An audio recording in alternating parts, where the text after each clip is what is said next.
Oh, man. I should stall a little bit more, wouldn't I? Shouldn't I? Yeah. We should do Altergeist cards. We're gonna look at them. We're gonna look at them. There's a lot of stuff to look at, chat. Do you guys want to get into Woody's Roundup? We haven't done Woody's Roundup in a while. It's time for Woody's Roundup, chat. The moment where we read the new stuffs. I heard there's some cool shit in here that we really need to look at. So, let's just jump right into it, boys. So this is a new Mikanko card. Arahime, the Manifested Mikanko. Now, Mikanko isn't very good right now, so maybe this one card can give it a power buff that it needs. Which summon this card with Mikanko Kagura. Sure. This card's in your hand or graveyard and have another Mikanko card in your graveyard. Try to face a monster on the field equipped with this card. Sure. During the end phase, this card's equipped to a monster. You can turn this card and the equipped monster to the hand. So every end phase, you can realistically get a bounce. That's pretty dope. Cannot be shown by battle. Also, your opponent takes any battle damage you would have taken from battles involving this card. That is why it's a level 9/0/0. I mean, this is interesting. Is it crazy? Probably not. Mikanko Spirited Away. Shoutouts to freaking Ghibli. Target a face-up monster your opponent controls. Equip that face-up monster to a Mikanko monster you control. Then, if there is a ritual monster card on the field, inflict 5 damage to your opponent for each equipped spell you control. This second part doesn't matter. This first effect is really good. Yoinking your opponent's monster means that you don't put it in the graveyard for them. You don't put it banished for them. You don't put it back in their hand. So they don't have immediate access to that card unless they pop it or the monster you equipped it to. Yeah, I like this card. This is really good. Very strong. You can banish a card from your graveyard, special when your Mikanko monsters has banished or in your hand. Free. All right. Yeah, I'm very happy about this. Chat, we got Hiita, the Fire Channeler. Now, you already know I am an enjoyer of the salad. You can discard this card and one fire monster. Add a fire monster from your deck to your hand with attack greater than the attack of the other discarded monster. This is really good because this is quite literally the same restriction as Mirage Talio. So realistically, you go Hiita, discard Foxy, Spinny, Falco, add Gazelle. Genuinely so fucking cool. So fucking cool. Anything except Jaguar to add Gazelle, that's actually nice. Yeah, and if you already opened Gazelle, pitching anything to add Jaguar is also really fucking nice. Because it just gives you an additional body. Like pitch Spinny, add Jaguar, means that you also get to search the Roar with the Salad. With the Gazelle. Isn't this just worse Signet Mining? Yeah, but believe it or not, having more copies of Signet Mining in your deck is very good. Alright, the new V-Jump promo. Dandy White Lion. Bro, why didn't they just make, like, a Dandy Tiger? I dislike the name Dandy White Lion, but he is fucking cute, so I will allow it. Let's celebrate the 25th anniversary with a magic show. Look how cool this card looks, chat. Look! They made Hatsune Miku into Dark Magician Girl. Isn't that crazy? Cannot be normal summon a set, must be special summon from your hand by having 24 or more cards in your graveyard. Gains 2500 attack and defense while your opponent has 25 or more cards in the graveyard. Exchange of the Spirit, anyone? Next up,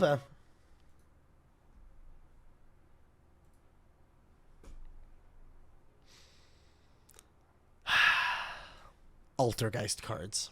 They have released Altergeist cards. Please suck. It's already scary that there's a link 4 that looks like access code talker. Altergeist Malwisp. If this card is added to your hand except by drawing it, you can special summon it. How do you add other than it's just personal spoofing, right? It's spoofing or you bounce it from field with Men's. Oh wait, Meluseek's a card. Fuck! Oh my god! Meluseek exists. If this card is almost special summon, you can target Altergeist monster in your graveyard. Special summon defense but can activate.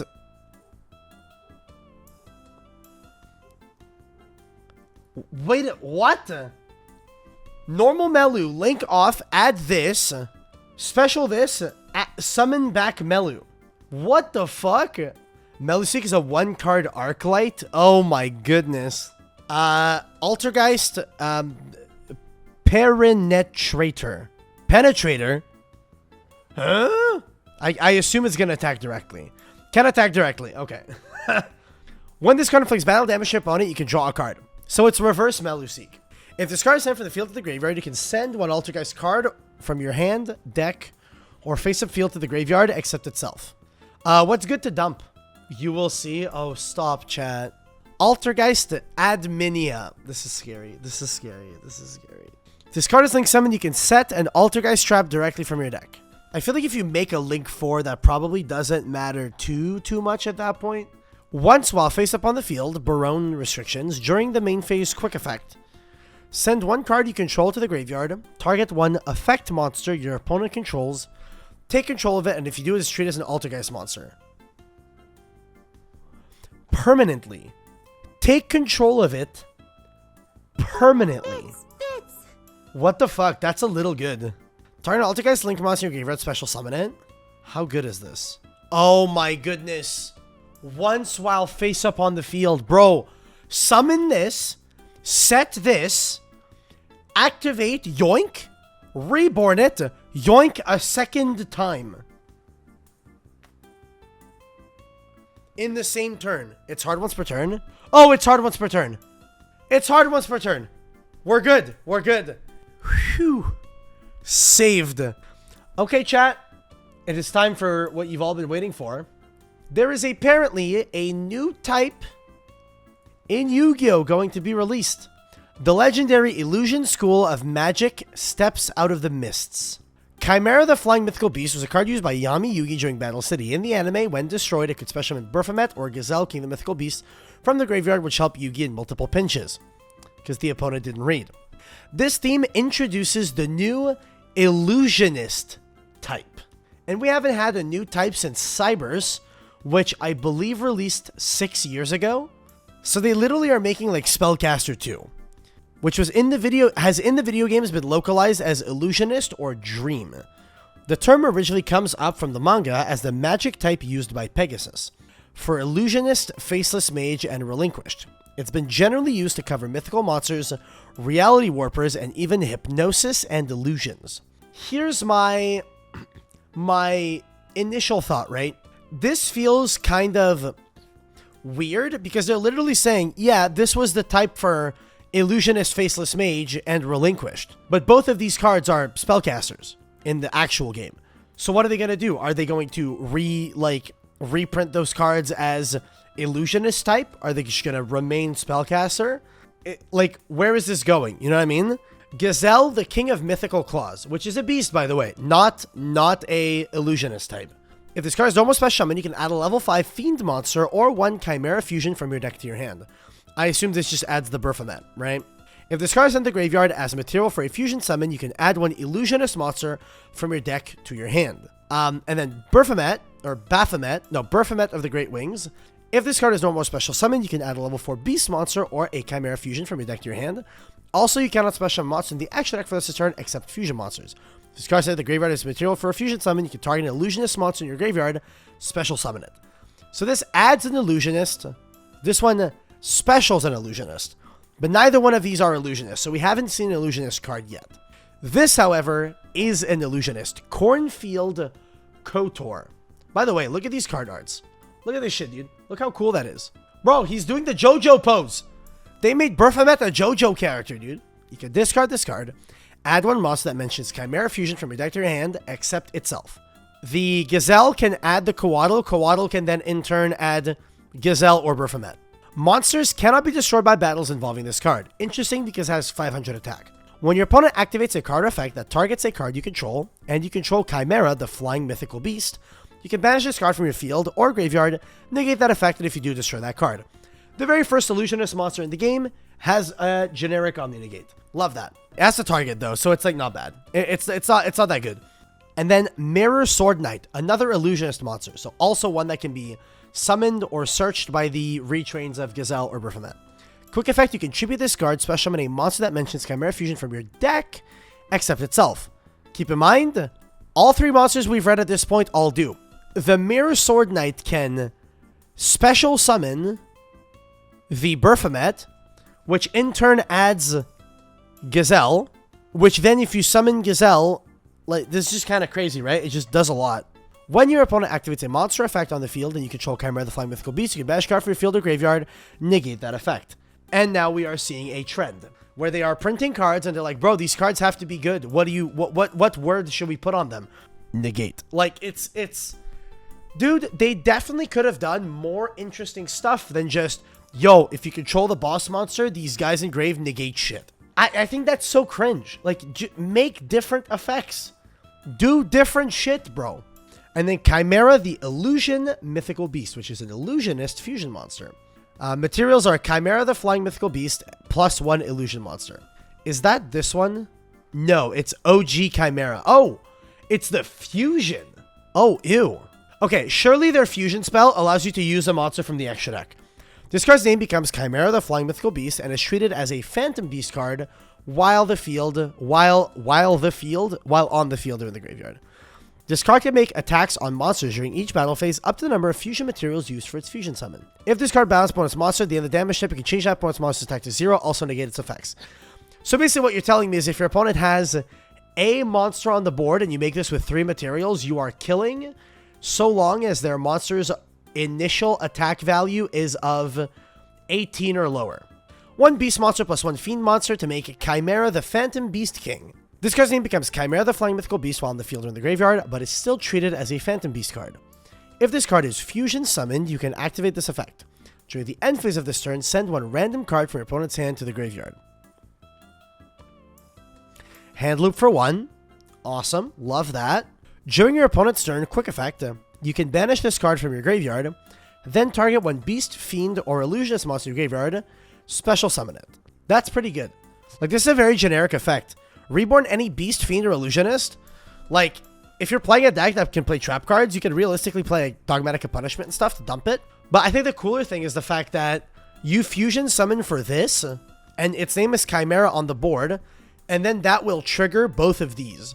So if you start your turn by pitching this guy to add one of these two, then you fuse these two into this guy, then you get to reborn back the Coatl, then this guy will add you the Itelli, and then from that position, you can, like, keep going, right? And I assume this is the fusion spell, Chimera Fusion.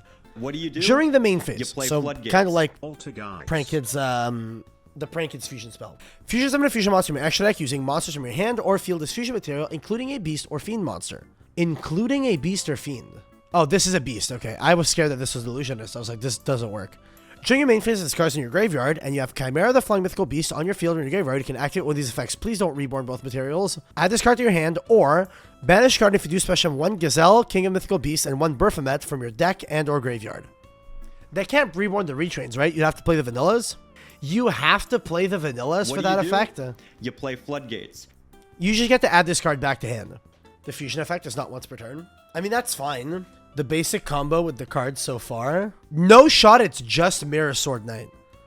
Summon Itelli into this guy who adds 1. Which one of these adds the fusion? Wait, this guy adds 2? And or. I thought this shit said or. Chimera Fusion, both of those. For that. Trigger both of them. So you reborn 1, add the Coatl. Fusion Engrave, add itself back. Then you Chimera Fusion for everything. So this is the effect, a hand rip 1 in end phase. Then you Chimera Fusion all of them. Oh, you don't need to use all of them. You should need to use this. Oh, man. And then you pitch that to add Mirror Sword Knight for the follow-up. So it's a 1-card combo that gets you a hand rip for 1. This guy sets up a targeting negation and a monster effect negation. Here's the big thing that I think a lot of people are neglecting to talk about that I think needs to be talked about due to the fact that we're getting a new type. In Yu-Gi-Oh!, when a new type is released, at least as of late, they need to do one very specific thing with it, which is to make it playable. I think the thing that is very important is that they don't simply print a new type that is intended to be its own deck, right? So they're not going to make just this deck have Illusionist monsters or something like that. If they release Illusionist monsters, they need to make more. A lot of people initially thought that when Cyberse released, that it was just going to be like the Code Talker stuff was going to be Cyberse, and that was it. Bro, we have a lot of Cyberse cards. Now, here's the thing that is a little scary to think about. Can anyone tell me what every single Cyberse card does? Go Plus, wrong. They all special summon themselves. So with that being said, they have one of two ways that they can go about it. I mean, one of two ways they will go about it, I'll say.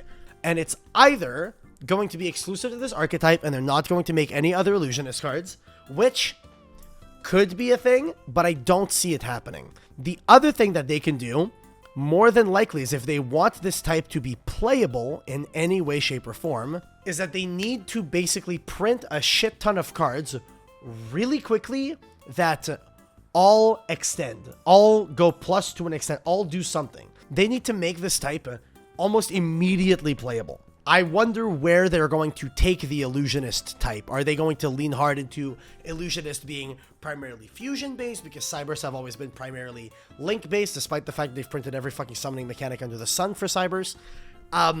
It really is a question of where they're going to take the Illusionist type. I'd like to see it like a new type implemented. I just don't want it to feel like Spellcaster 2. It's interesting, you know? It's very, very interesting, and I'm curious to see where they go with this. But these are interesting cards. They're very cool, and I think they will be played as an engine. I can definitely see it.